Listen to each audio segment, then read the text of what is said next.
Dear class 9th student, उम्मीद है आप खैरियत से होंगे। क्लास 9th की जो केमिस्ट्री की न्यू बुक है 2025 से ऑनवर्ड हम पढ़ने जा रहे हैं। तो आज की वीडियो में हमारा जो चैप्टर नंबर 3 है केमिकल बॉन्डिंग का, पेज नंबर 32 से आज हम इस चैप्टर को बाकायदा स्टार्ट करेंगे। इसके अलावा केमिस्ट्री की जो प्रीवियस लेक्चर हैं वो क्लास 9th की प्लेलिस्ट में, केमिस्ट्री की जो बुक है उसकी प्लेलिस्ट में तमाम लेक्चर एक तरतीब से मौजूद हैं। इसके अलावा बाकी सब्जेक्ट के भी वीडियोज़ की जो हैं वो सेपरेट प्लेलिस्ट बनी हुई हैं, वहाँ से उनको जाके देख सकते हैं। तो हमारा जो SLO नंबर 1 है 3.1, Y do atom form chemical bond. ठीक है, एटम्स के बारे में हमने पढ़ा है, ठीक है, पिछले चैप्टर नंबर 2 में डिटेल के साथ। अब हमें ये बताना पड़ेगा, हमें ये जानना पड़ेगा कि एटम जो हैं form, why do atom forms chemical bond, वो केमिकल बॉन्ड बनाते क्यों हैं। ठीक है जी। Atom have a tendency to decrease their energy. Atom have tendency, tendency से मुराद है रुझान।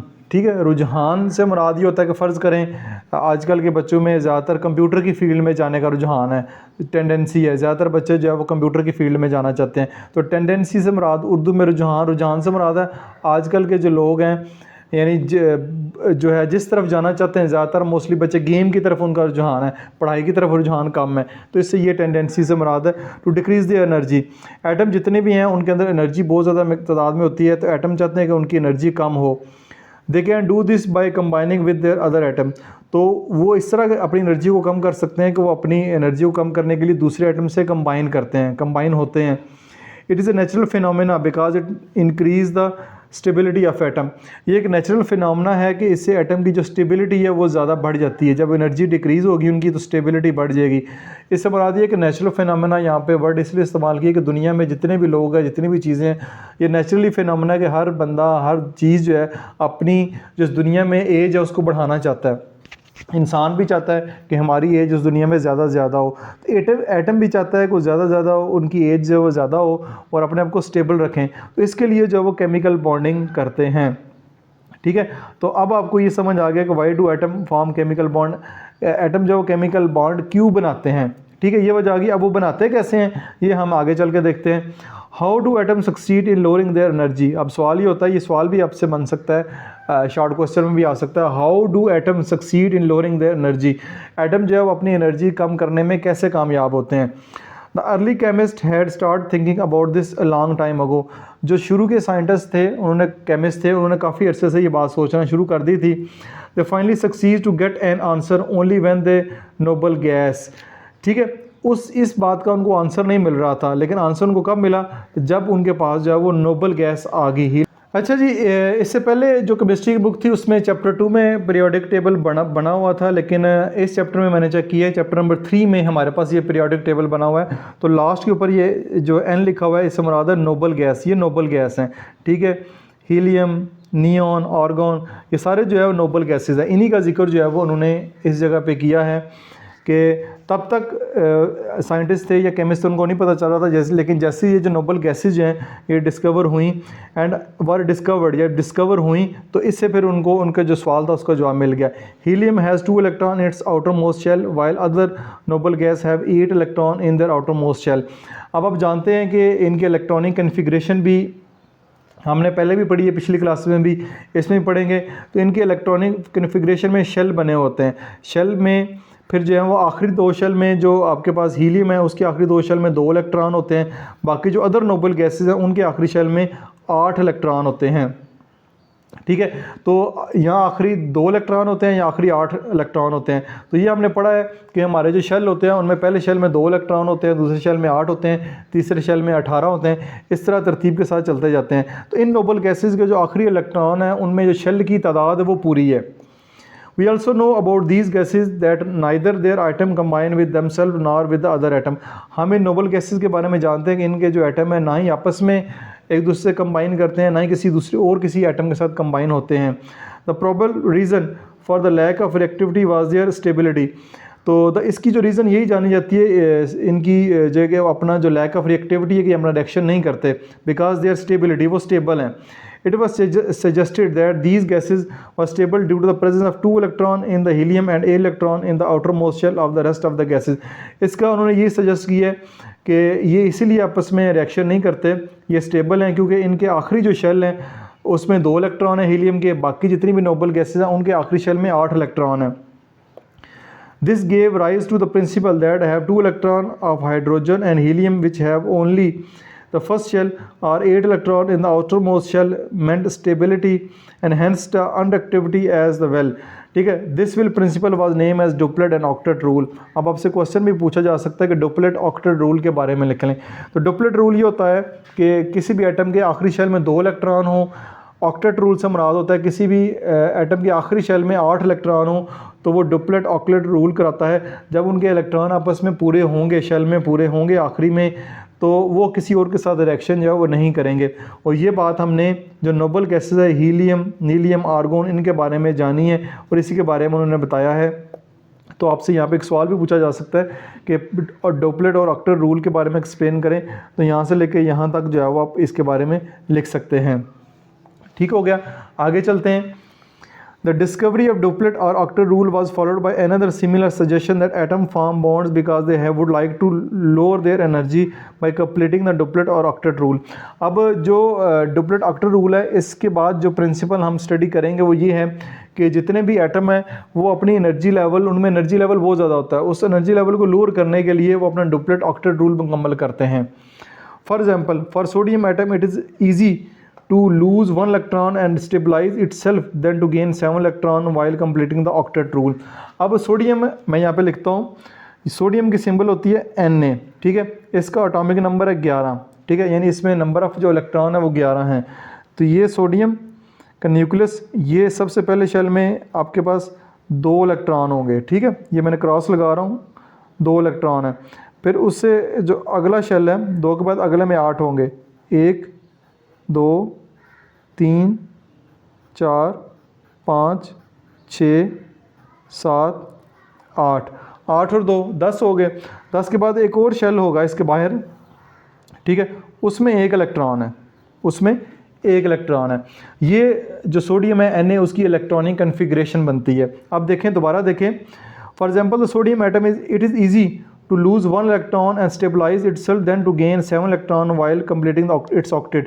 अब देखें, इसके पास 1 इलेक्ट्रॉन है, तो या तो अब ये किसी और से 7 इलेक्ट्रॉन लेगा, ठीक है, 7 इलेक्ट्रॉन लेगा, या 1 इलेक्ट्रॉन ये वाला किसी और को दे दे जिसको 1 इलेक्ट्रॉन चाहिए, तो इसका बाहर वाला शेल ख़त्म हो जाएगा, अंदर के शेल में 8 इलेक्ट्रॉन पूरे हैं। तो वो कह रहा है कि इस सोडियम के लिए ये आसान है कि वो 1 इलेक्ट्रॉन किसी और को दे दे, बजाय इसके कि 7 इलेक्ट्रॉन किसी और से ले। 7 इलेक्ट्रॉन लेना किसी और से बहुत मुश्किल है, 1 इलेक्ट्रॉन किसी को देना बहुत आसान है। तो ये अपना जो ऑक्टेट रूल है उसको मुकम्मल करेगा, आखिरी शेल में 8 इलेक्ट्रॉन होंगे। Sodium atom therefore adopt the energetically easier path and lose its electron to form the bond. तो इसके लिए ये आसान हो जाएगा, 1 इलेक्ट्रॉन अपना खो देगा, 1 इलेक्ट्रॉन किसी और को दे देगा, तो उसके 8 इलेक्ट्रॉन आखिरी शेल में पूरे हो जाएंगे। In the same way it is energetically favourable for hydrogen atom to lose 1 electron to become proton H+ और gain 1 electron to become hydrogen आइन।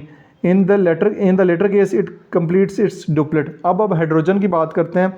हाइड्रोजन का जो एटॉमिक नंबर 1 होता है, ठीक है, इसमें एटॉमिक नंबर 1 है हाइड्रोजन का, तो उसमें इसका 1 ही इलेक्ट्रॉन है। तो इसके लिए 1 इलेक्ट्रॉन किसी से लेना भी आसान है और 1 इलेक्ट्रॉन किसी को देना भी आसान है, ठीक है। अगर 1 इलेक्ट्रॉन किसी को दे देगा तो ये हाइड्रोजन प्रोटॉन बन जाएगा, ठीक है, इस पर पॉजिटिव चार्ज आ जाएगा। अगर ये इलेक्ट्रॉन किसी से ले लेगा तो ये हाइड्रोजन आयन बन जाएगा। हाइड्रोजन आयन से मुराद है इसके ऊपर नेगेटिव चार्ज आ गया, आयन से मुराद होता है उसके ऊपर कोई ना कोई चार्ज होता है, ठीक है। ये आयन का भी मैंने बता दिया, यानी कि ये देखें न्यूट्रल है। सोडियम के ऊपर जो number of electron, number of proton equal हैं, जब इक्वल होते हैं तो उसके ऊपर कोई चार्ज नहीं होता। जैसे ही एक इलेक्ट्रॉन इससे निकलेगा, इससे एक इलेक्ट्रॉन निकल जाएगा तो इसमें जो नंबर ऑफ़ प्रोटॉन है वो ज़्यादा हो जाएंगे, नंबर ऑफ़ इलेक्ट्रॉन कम हो जाएंगे, तो इसके ऊपर पॉजिटिव या नेगेटिव कोई भी चार्ज आ जाएगा। तो यहाँ पर इलेक्ट्रॉन किसी को देंगे या इलेक्ट्रॉन किसी को ये लेगा तो इस पर पॉजिटिव या नेगेटिव चार्ज आएगा। In the latter case it complete this duplet, यानी कि ये अगर 1 इलेक्ट्रॉन ले लेगा तब भी, यहाँ इलेक्ट्रॉन किसी को दे देगा तब भी इसके जो आउटर मोस्ट शेल है उसमें इलेक्ट्रॉन या तो ख़त्म हो जाएंगे या 2 पूरे हो जाएंगे, ठीक है। यहाँ पे आपको सोडियम और हाइड्रोजन की मिसाल देके जो है वो मैंने समझाने की कोशिश की है। आगे चलते हैं। Alkali and alkaline earth metal are therefore expected to be electropositive metal which will form bonds with electronegative element like hydrogen and chlorine. एक बात याद रखेंगे, जब भी आप किसी को इलेक्ट्रॉन दे देंगे, जब इलेक्ट्रॉन दे देंगे यानी सोडियम ने जब इलेक्ट्रॉन दे देना है तो इसके ऊपर पॉजिटिव चार्ज आ जाएगा, जब किसी ने इलेक्ट्रॉन ले लेना है तो उसके ऊपर नेगेटिव चार्ज आ जाएगा। ठीक है, दोबारा सुन लें, जब इलेक्ट्रॉन दे देगा कोई एटम उस पर पॉजिटिव चार्ज आ जाएगा, जब कोई इलेक्ट्रॉन ले लेगा उसके ऊपर नेगेटिव चार्ज आ जाएगा। Although in the beginning, octet rule played a significant role in understanding the nature of chemical bond, yet further investigation found it is to be less important। तो जो हमारा octet rule है, जब यही पूरा हो जाता है, आखिरी शेल में 8 इलेक्ट्रॉन पूरे हो जाते हैं, मोस्टली के शेल में आखिरी 2 इलेक्ट्रॉन और ज़्यादातर के शेल में आखिरी 8 इलेक्ट्रॉन पूरे होने से जो हमारा केमिकल बॉन्ड है वो कंप्लीट हो जाता है।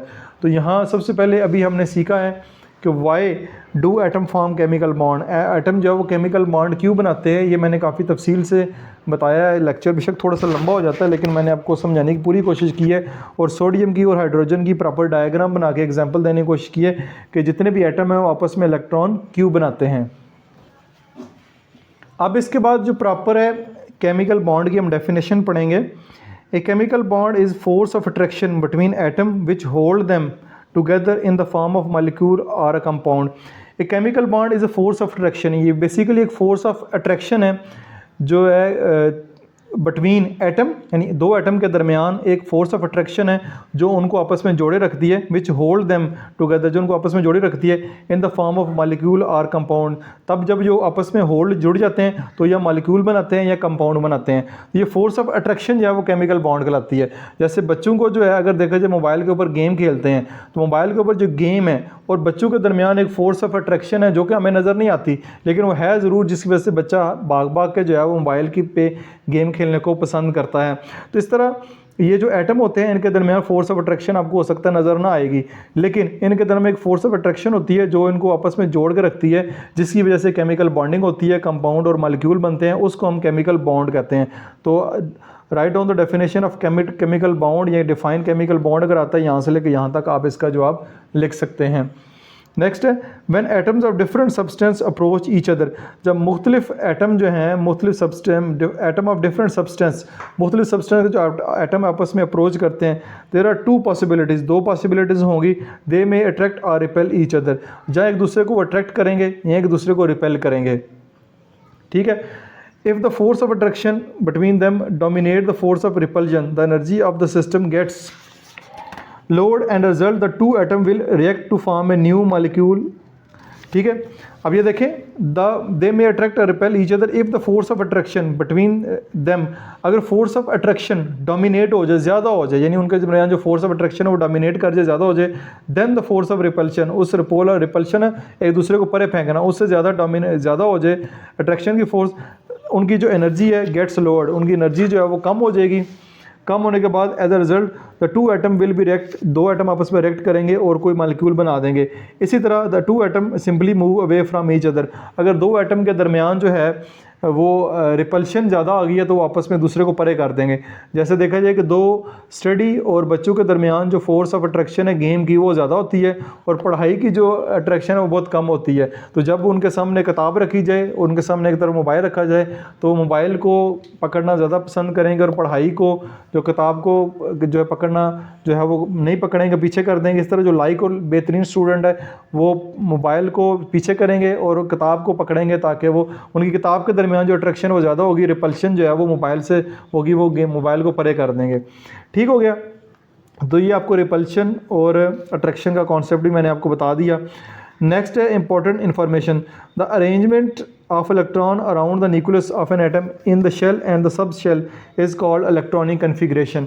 तो इलेक्ट्रॉनिक कन्फिग्रेशन के बारे में मैंने अगर देखा जाए तो ये आपको अभी बताया है कि किस तरह जो है शेल बने हैं और सब शेल बनते हैं, जिस तरह इलेक्ट्रॉन जो आपस में अरेंज हुए होते हैं शेल के अंदर और सब शेल के अंदर, इसको हम इलेक्ट्रॉनिक कन्फिग्रेशन कहते हैं। तो आपसे पेपर में ये भी सवाल पूछा जा सकता है कि डिफ़ाइन इलेक्ट्रॉनिक कन्फिग्रेशन, तो आपका यहाँ से लेके यहाँ तक आप इसका जवाब लिखेंगे। डियर स्टूडेंट, उम्मीद है आपने पहले की तरह इस वीडियो को भी भरपूर एंजॉय किया होगा। किसी किस्म का क्वेश्चन हो कमेंट सेक्शन में पोस्ट करें, ना सिर्फ मैं आपके क्वेश्चन रीड करता हूं बल्कि उनको रिस्पॉन्स भी करता हूं। वीडियो को लाइक और शेयर जरूर कीजिएगा। अपना बहुत सारा ख्याल रखिएगा। This is Masoom Mubashar signing of.